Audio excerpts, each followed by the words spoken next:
Subscribe करिए हमारे channel target UP TET CTET को और बेल आइकन को दबाइए। हेलो फ्रेंड्स, मैं रेनू स्वागत करती हूँ आप सभी का आपके अपने channel target UP TET CTET में। दोस्तों, आज की इस वीडियो में हम आपके हिंदी सब्जेक्ट के मोस्ट इंपॉर्टेंट टॉप 30 क्वेश्चंस को पढ़ने वाले हैं, जो आपके एग्जाम के लिए बहुत बहुत महत्वपूर्ण है।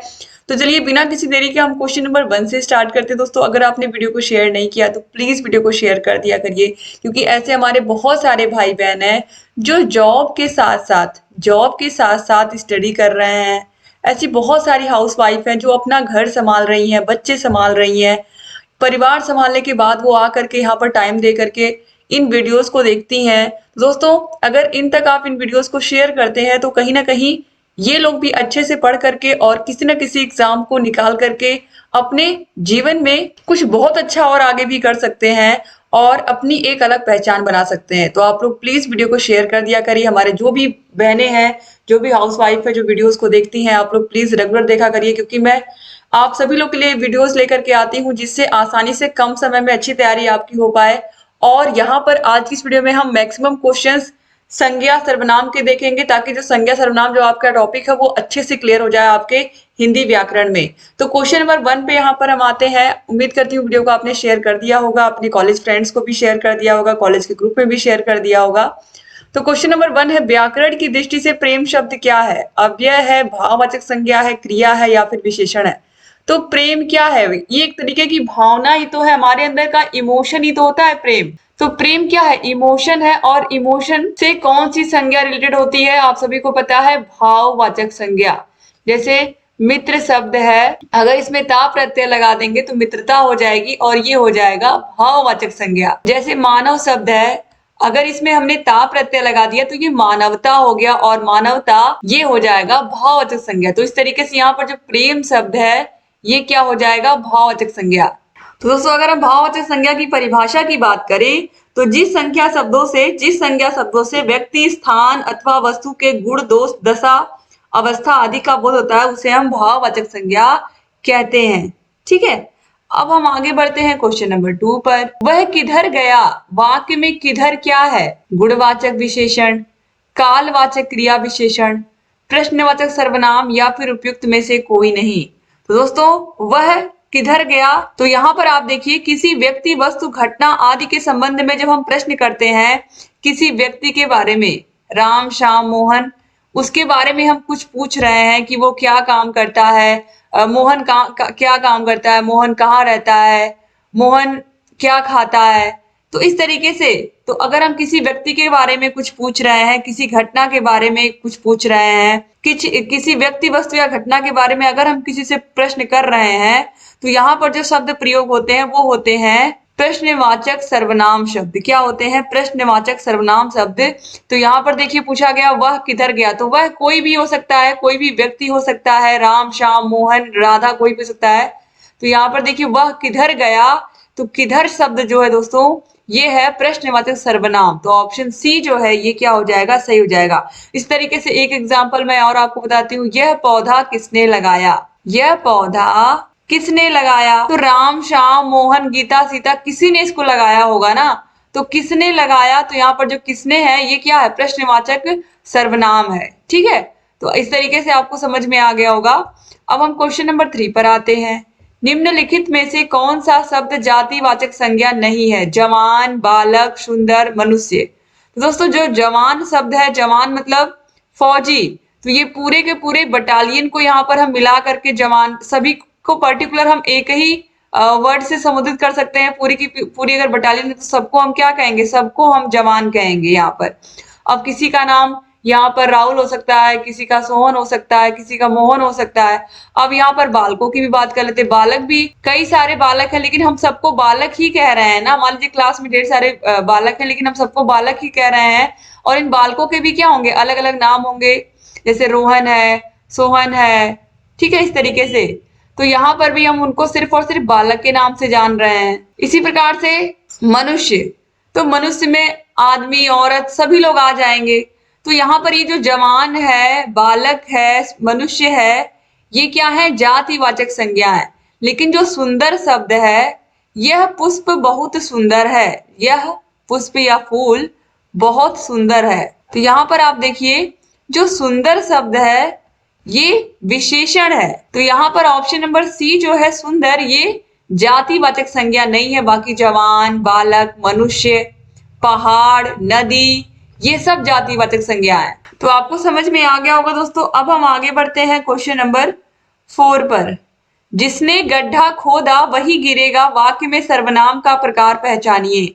निजवाचक सर्वनाम, संबंधवाचक सर्वनाम, निश्चयवाचक सर्वनाम या फिर अनिश्चयवाचक सर्वनाम। तो जिसने गड्ढा खोदा वही गिरेगा, जिसने का संबंध उसने से है, जिसने खोदा वही गिरेगा, यानी कि यहाँ पर हो जाएगा संबंधवाचक सर्वनाम। तो जो सर्वनाम शब्द वाक्य में आए दूसरे संज्ञा या सर्वनाम शब्दों से संबंध बताते हैं वे संबंधवाचक सर्वनाम कहलाते हैं। जिसने गड्ढा खोदा वही गिरेगा, तो यहाँ पर क्या हो जाएगा संबंधवाचक सर्वनाम। क्वेश्चन नंबर 5 पे आते हैं। गरीबों की सहायता करो में गरीबों शब्द क्या है? विशेषण है, विशेष है, जातिवाचक संज्ञा है या भाववाचक संज्ञा है? तो गरीबों की सहायता करो, इसमें दोस्तों हो जाएगा तो गरीबों की सहायता करो। अब यहाँ पर गरीब शब्द जो है आप ध्यान से देखिएगा, गरीब की सहायता करो या गरीबों की सहायता करो। तो गरीब यहाँ पर अगर हम गरीबों कह रहे हैं तो बहुत सारे गरीब व्यक्ति हैं ना। अब यहाँ पर हम किसी को पर्टिकुलर किसी एक व्यक्ति का नाम लेकर के नहीं कह रहे हैं कि ये गरीब है। तो ये जब बहुत सारे व्यक्तियों के लिए हम एक ही शब्द का प्रयोग कर रहे हैं तो ये पूरी जाति को बता रहा है। तो यहाँ पर ऑप्शन नंबर सी जो है ये क्या हो जाएगा? सही हो जाएगा। अभी आप लोगों ने देखा भी है कि जिन संज्ञा शब्दों से किसी संपूर्ण जाति का बोध होता है उसे हम जातिवाचक संज्ञा कहते हैं। तो यहाँ पर आपको समझ में आ गया होगा। जैसे एक एग्जाम्पल हम लेते हैं, आज डाक घर में हड़ताल है। अब जितने भी डाकघर होंगे पूरे प्रदेश में उनमें क्या होगा? हड़ताल होगा। इसी प्रकार से अभी आप लोगों ने देखा है मनुष्य, जवान, बालक, नदी, भूकंप, ये सब क्या होते हैं? जातिवाचक संज्ञा होती हैं। अब क्वेश्चन नंबर 6 पर आते हैं। सर्वनाम के कितने भेद होते हैं? 4, 6, 5 या फिर 3? तो दोस्तों सर्वनाम के टोटल 6 भेद होते हैं, याद रखिएगा। टोटल 6 भेद होते हैं। तो एक लाइन से मैं आपको बताते जा रही हूँ। पहला होता है पुरुषवाचक सर्वनाम जिसमें आता है मैं, तू, ठीक है, ये सब आता है। इसके अलावा वह आता है, मैंने आता है। अब चलो दूसरा देखते हैं यहाँ पर हम लोग। तो दूसरा दोस्तों है निजवाचक सर्वनाम, निज में आता है आप या तुम। फिर इसके बाद तीसरा बढ़ते हैं हम, तो तीसरा होता है निश्चयवाचक सर्वनाम। तो निश्चयवाचक सर्वनाम में दोस्तों इसको हम संकेतवाचक सर्वनाम भी कहते हैं। तो यह, वह, ये सब निश्चयवाचक सर्वनाम के अंतर्गत आते हैं। फिर है अनिश्चयवाचक। तो अनिश्चयवाचक में इस तरीके से कोई, कुछ, ये सब आते हैं, ये शब्द आपको मिल जाएंगे। फिर 5वें नंबर पर आते हैं संबंधवाचक सर्वनाम। तो संबंधवाचक में अभी आपने देखा है जो गड्ढा खोदेगा वही गिरेगा, तो यहाँ पर जो का वो। फिर उसके बाद देखिए जो का सो, ठीक है, जो सो, ये सब आएगा इस तरीके से। फिर लास्ट हम देखते हैं 6वां प्रश्नवाचक सर्वनाम, और इसमें कौन, इस तरीके से क्या, ये सब आते हैं, ठीक है। तो इस तरीके से यहाँ पर टोटल 6 भेद होते हैं सर्वनाम के। तो ऑप्शन बी जो है ये क्या हो जाएगा? सही हो जाएगा। क्वेश्चन नंबर 7 है। निम्नलिखित में से कौन सी भाववाचक संज्ञा है? भारत, मित्रता, लड़का, पेड़। तो भारत किसी देश का, पर्टिकुलर किसी देश का नाम है। तो यहाँ पर तो पर्टिकुलर किसी एक देश का नाम है। और यहाँ पर देखिए लड़का, आप लोगों को भी मैंने बताया लड़का या बालक ये जातिवाचक संज्ञा है। पेड़ भी जातिवाचक संज्ञा के अंतर्गत ही आएगा क्योंकि पेड़ अलग अलग होते हैं ना, जैसे आम का पेड़ हुआ, नीम का पेड़ हुआ, ठीक है। लेकिन यहाँ पर जो मित्रता शब्द है, मित्र शब्द में आ प्रत्यय जोड़ने पर ये मित्रता हो गया। मित्र शब्द में आ प्रत्यय जोड़ने पर ये मित्रता हो गया है और इसलिए यहाँ पर हो जाएगा भाववाचक संज्ञा। तो ऑप्शन डी जो है दोस्तों ये क्या हो जाएगा? सही हो जाएगा, ठीक है। इस तरीके से अब हम आगे बढ़ते हैं। क्वेश्चन नंबर 8 है सर्वनाम के कितने भेद हैं? तो अभी आपने देखा है कितने भेद हैं? 6 भेद हैं। तो ऑप्शन बी जो है ये सही हो जाएगा। अब क्वेश्चन नंबर 9 पर आते हैं। बुढ़ापा एक प्रकार का अभिशाप है, रेखांकित शब्द में कौन सी संज्ञा है? तो बुढ़ापा, बचपन, ये सब दोस्तों भाववाचक संज्ञा के अंतर्गत आते हैं। तो यहाँ पर ऑप्शन नंबर ए आप देख ही रहे हो, तो यहाँ पर राइट आंसर हो जाएगा भाववाचक संज्ञा, ऑप्शन ए जो है ये सही हो जाएगा। क्वेश्चन नंबर 10 है, पानी में कुछ गिर गया है, रेखांकित शब्द में सर्वनाम चुनिए। निश्चयवाचक, अनिश्चयवाचक, प्रश्नवाचक या संबंधवाचक। तो अभी आप लोगों को मैंने परिभाषा बताई है सभी के सभी सर्वनामों की। तो देखिए जहां पर कोई आ जाए, कोई शब्द आ जाए, कुछ आ जाए जिसमें कुछ निश्चित ना हो, तो यहाँ पर क्या होता है, अनिश्चयवाचक सर्वनाम। तो ऑप्शन बी जो है अनिश्चयवाचक सर्वनाम सही हो जाएगा। क्योंकि पानी में क्या गिरा है आपको कुछ पता नहीं है, कुछ गिर गया है ये पता, लेकिन क्या गिरा है तो आप अनिश्चित हो इस बात को बताने में कि क्या गिरा है। तो यहाँ पर इसलिए राइट आंसर हो जाएगा ऑप्शन बी। क्वेश्चन नंबर 11 यहाँ पर पूछ रहा है, निम्नलिखित में से कौन सा शब्द व्यक्तिवाचक संज्ञा है? गाय, पहाड़, यमुना, आम। दोस्तों आम में भी कई सारी प्रजातियां होती हैं। गाय, यहाँ पर आप देखिए गाय की भी कई सारी प्रजातियां होती हैं। यहाँ पर पहाड़ है, पहाड़ों में भी अलग अलग नाम होता है, माउंट एवरेस्ट इस तरीके से। यहाँ पर जो यमुना शब्द है ये पर्टिकुलर किसी नदी के नाम में से निकला हुआ है। तो नदी जातिवाचक संज्ञा है और जातिवाचक संज्ञा में पर्टिकुलर एक नदी की बात हो रही है, यमुना। जैसे यमुना, गंगा, गोदावरी, कावेरी, बहुत सारी नदियां हमारे देश में, लेकिन यहाँ पर यमुना की बात हो रही है पर्टिकुलर किसी एक की, तो ये व्यक्तिवाचक संज्ञा हो जाएगा। तो ऑप्शन सी जो है यमुना व्यक्तिवाचक संज्ञा बिल्कुल राइट आंसर हो जाएगा। क्वेश्चन नंबर 12 है, कौन सा शब्द सर्वनाम है? कीमती, क्रोध, तुम्हारा या उठाना। तो ये कीमती दोस्तों नहीं है सर्वनाम शब्द, क्रोध भी नहीं है, यहाँ पर क्रोध भी बिल्कुल नहीं है, उठाना तो यहाँ पर क्रिया हो जाएगी। तो दोस्तों यहाँ पर देखिए कीमती, क्रोध, उठाना, यहाँ पर इनमें से कोई भी शब्द सर्वनाम नहीं है। तो यहाँ पर उठाना क्रिया हो गई, यहाँ पर मैंने अभी आपको बताया है ये क्रिया हो गई, क्योंकि उठाना क्या है, काम है, तो काम ही क्रिया होता है। और क्रोध यहाँ पर किसी की भावना व्यक्त, कोई अपनी भावना व्यक्त कर रहा है क्रोध के माध्यम से, तो ये भाववाचक संज्ञा हो गया। क्या हो गया? भाववाचक संज्ञा हो गया। और फिर यहाँ पर देखिए कीमती लिखा हुआ है, कीमती लिखा हुआ है तो कीमती भी संज्ञा ही हो गया। तो इस तरीके से यहाँ पर ऑप्शन सी जो है तुम्हारा या तुम, ये सर्वनाम शब्द होते हैं, ऑलरेडी आपको पता ही है। तो यहाँ पर ऑप्शन सी सही हो गया। क्वेश्चन नंबर 13 है, निम्नलिखित में से कौन सा शब्द जातिवाचक संज्ञा नहीं है? जवान, सुंदर, मनुष्य या फिर बालक। निम्नलिखित में से कौन सा शब्द जातिवाचक संज्ञा नहीं है? तो दोस्तों जातिवाचक संज्ञा जवान तो है, अभी आपने ऊपर ही देखा है, मनुष्य भी है, बालक भी है, कौन सा नहीं है? सुंदर नहीं है। तो ऑप्शन बी जो है सुंदर, ये राइट आंसर हो जाएगा। ये क्वेश्चन अभी आप लोगों ने देखा भी है। अब क्वेश्चन नंबर 14 पर आते हैं, निम्नलिखित शब्दों में से कौन सा शब्द मध्यम पुरुषवाचक सर्वनाम है? मेरा, तुम्हारा, उनका या फिर मैं। तो दोस्तों यहाँ पर देखिए जो तुम्हारा या तुम यूज होता है, तुम या तुम्हारा, ये तुम या फिर तुम्हारा ये जो यूज होता है, ये यूज होता है मध्यम पुरुष सर्वनाम के लिए। ठीक है, तो यहाँ पर तुम या फिर तुम्हारा याद रखिएगा, ये किसके लिए यूज होता है? ये यूज होता है मध्यम पुरुष सर्वनाम के लिए। किसके लिए यूज होता है? मध्यम पुरुष सर्वनाम के लिए यूज होता है। तुम्हारा या तुम या तू कहीं कहीं लिखा हुआ मिलता है। ठीक है, तो ये सब क्या होता है? ये सब मध्यम पुरुष वाचक सर्वनाम होते हैं। इसके बाद आगे बढ़ते हैं अब हम। क्वेश्चन नंबर 15 है, लड़का दौड़ता है, इस वाक्य में लड़का किस संज्ञा का उदाहरण है? तो लड़का हो या बालक हो या फिर जवान हो या फिर अभी आप लोगों ने देखा है कि नदी हो, भूकंप हो, मनुष्य हो, इन सब में क्या होता है? पहाड़, ये सब जातिवाचक संज्ञा के उदाहरण है, क्योंकि ये अपनी पूरी की पूरी संपूर्ण जाति को बता देते हैं। तो इसी वजह से ये जातिवाचक संज्ञा के अंतर्गत आएगा। तो ऑप्शन सी जो है सही हो जाएगा। अब इसके अलावा हम डॉक्टर भी कह सकते हैं, इसी के अंतर्गत आते हैं डॉक्टर।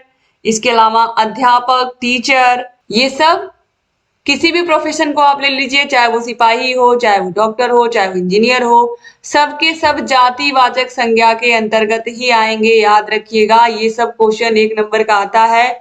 अगर अच्छे से आपने पढ़ करके आप गए हो एग्जाम देने, तो बहुत ही आसानी से आपको 1 नंबर मिल जाता है।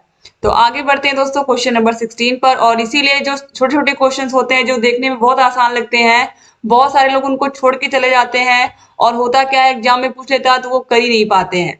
इसलिए सारे क्वेश्चंस को अच्छे से समझ, जब आप कॉन्सेप्ट को समझे रहोगे तो कोई भी क्वेश्चन आपके सामने आएगा तो वो गलत नहीं होगा। तो इसलिए समझना बहुत जरूरी है। क्वेश्चन नंबर 16 है, निम्नलिखित सर्वनामों में से कौन सा सर्वनाम अनिश्चयवाचक है?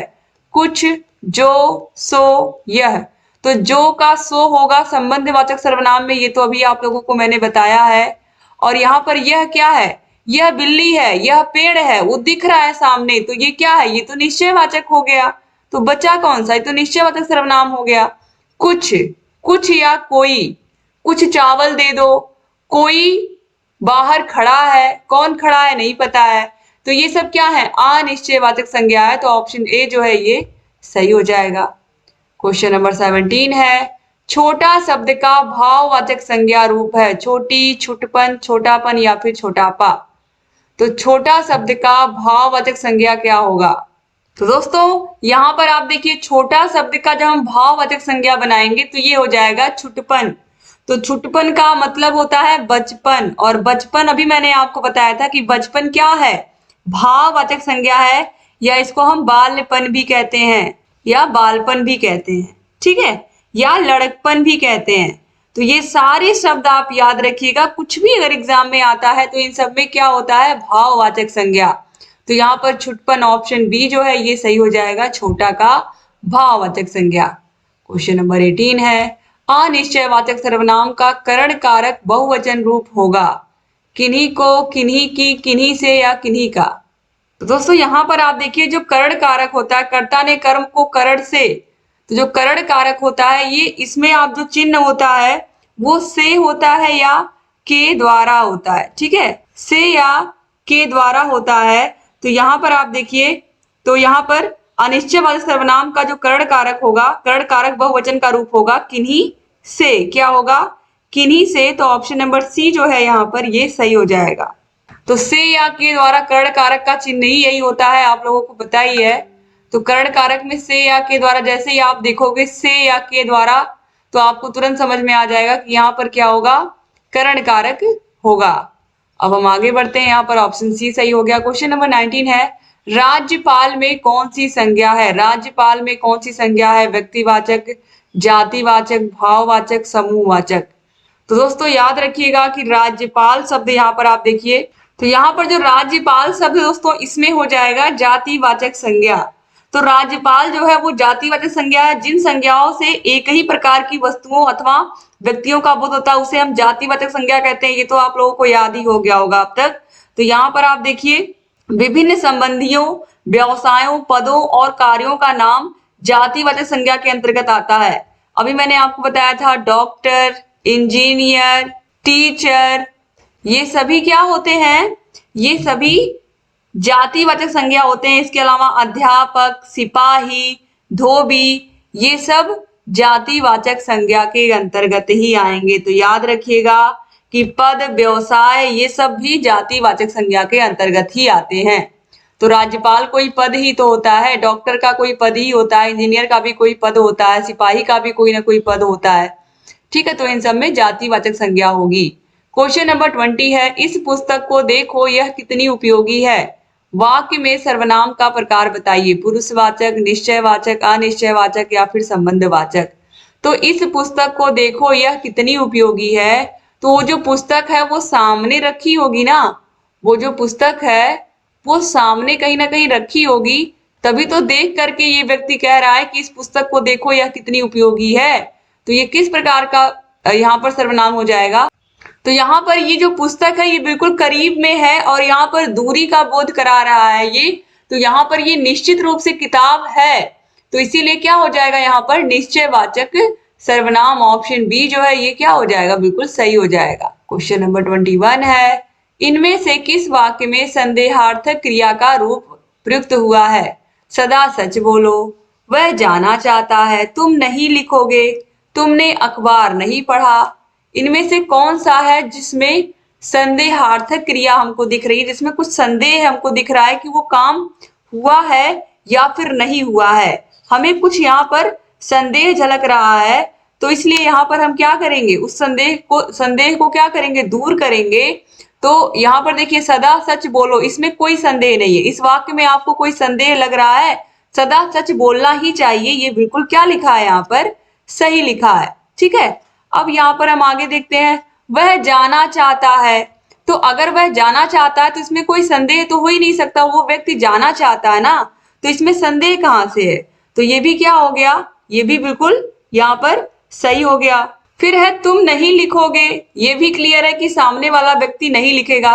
तुमने अखबार पढ़ा होगा, अब तुमने अखबार पढ़ा होगा या नहीं पढ़ा होगा, इसमें कुछ संदेह दिख रहा है। इस वाक्य में हमें क्या दिख रहा है, संदेह दिख रहा है, क्योंकि इसमें पूर्ण विश्वास और निश्चितता के साथ ये बात नहीं कही जा रही कि तुमने अखबार बहुत अच्छे से पढ़ा होगा। यहाँ पर कहा जा रहा है कि तुमने अखबार पढ़ा होगा, पता नहीं पढ़ा होगा कि नहीं पढ़ा होगा।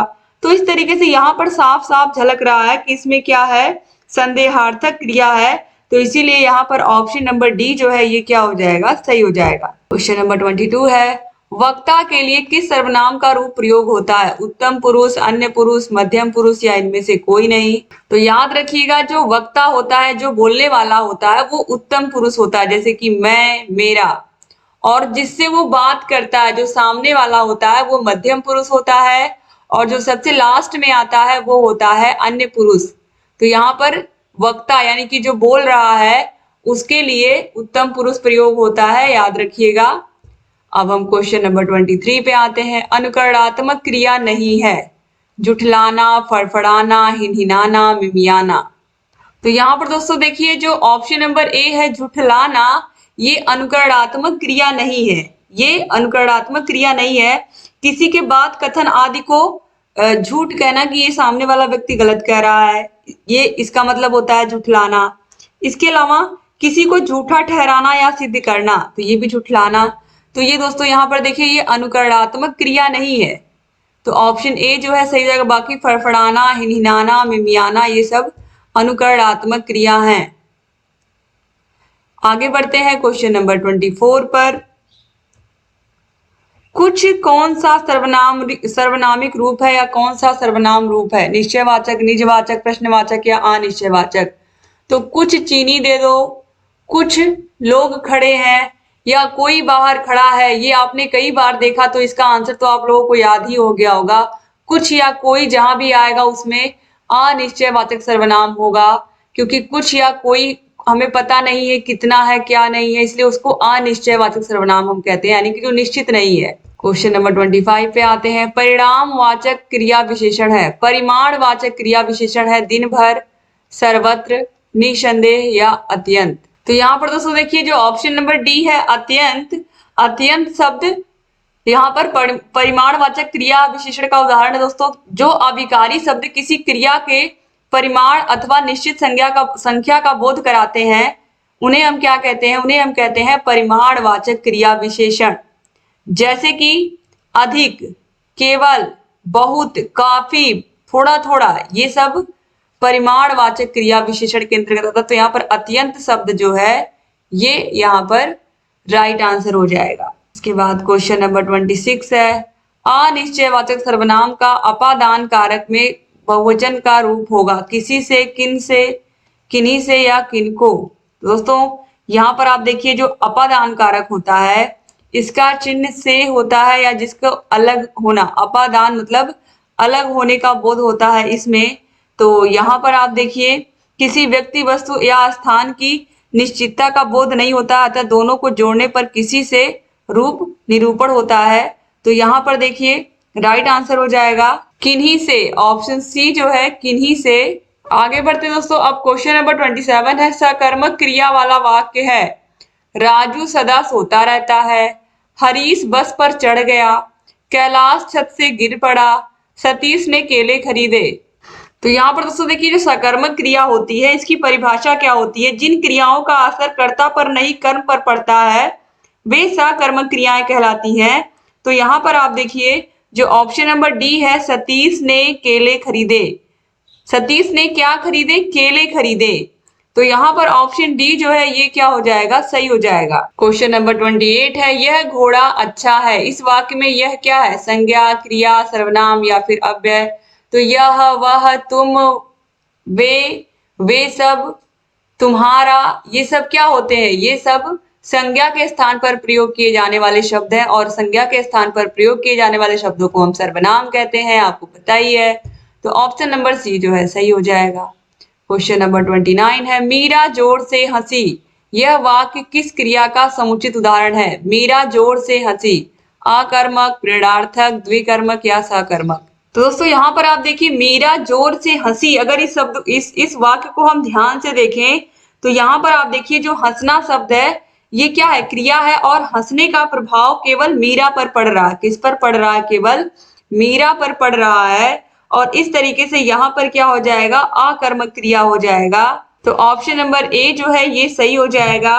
और यहाँ पर दोस्तों देखिए प्रेरणार्थक क्रिया ये तब होता जब कोई हंसने के लिए किसी ने प्रेरित किया होता, तब मीरा हंसती, तब यहाँ पर प्रेरणार्थक क्रिया होता। ठीक है, तो यहाँ पर राइट आंसर क्या हो जाएगा, आकर्मक क्रिया। और जब वाक्य में दो कर्मों की जरूरत होती है तो वहां पर द्विकर्मक क्रिया वहां पर हो जाती है। तो उसी को हम क्या कहते हैं, जब किसी वाक्य में दो कर्म होते हैं तो वहां पर द्विकर्मक क्रिया होती है। अब क्वेश्चन नंबर 30 है, लास्ट क्वेश्चन है, जो सोएगा वो खोएगा में सर्वनाम क्या है? जो गड्ढा खोदेगा वही गिरेगा, जो सोएगा वो खोएगा। तो यहाँ पर आप सभी लोगों को साफ साफ दिख रहा होगा कि कौन सा सर्वनाम है, पुरुषवाचक है कि मध्यम पुरुष है कि निजवाचक सर्वनाम है कि संबंधवाचक सर्वनाम है। तो राइट आंसर क्या है, संबंधवाचक सर्वनाम। ऑप्शन नंबर डी जो है ये सही हो जाएगा। तो जो का सो, जो का वो, या बिल्कुल आप याद रखिएगा। तो इस तरीके से टॉप 30 क्वेश्चंस को आप लोगों ने देख लिया दोस्तों। Thank you so much video को पूरा देखने के लिए। अगर चैनल को सब्सक्राइब नहीं किया तो नीचे रेड कलर का सब्सक्राइब बटन को क्लिक कर दीजिए और बगल में घंटी का निशान होगा उसको भी प्रेस कर दीजिए, ताकि जो भी नई वीडियोस हम बनाते हैं उसका नोटिफिकेशन आपके पास मैसेज आए और आप बिना मिस किए हमारे सारे वीडियोस को ऐसे ही देखते रहे। अगर चैनल को सब्सक्राइब नहीं किया तो फिर से रिक्वेस्ट दोस्तों, चैनल को सब्सक्राइब कर लीजिए। जब चैनल को आप सब्सक्राइब किए रहेंगे, बेल आइकन को प्रेस किए रहेंगे, तो जो भी नई वीडियोस मैं बनाती हूँ उसका नोटिफिकेशन सबसे पहले आपके पास पहले पहुंचेगा। वीडियो को शेयर करना ना भूलें और चैनल से ऐसे ही बने रहिए। ढेर सारी वीडियोस मैं लेकर के आती रहूंगी और आपकी जो तैयारी है उसको बेहतर से बेहतर कराती रहूंगी।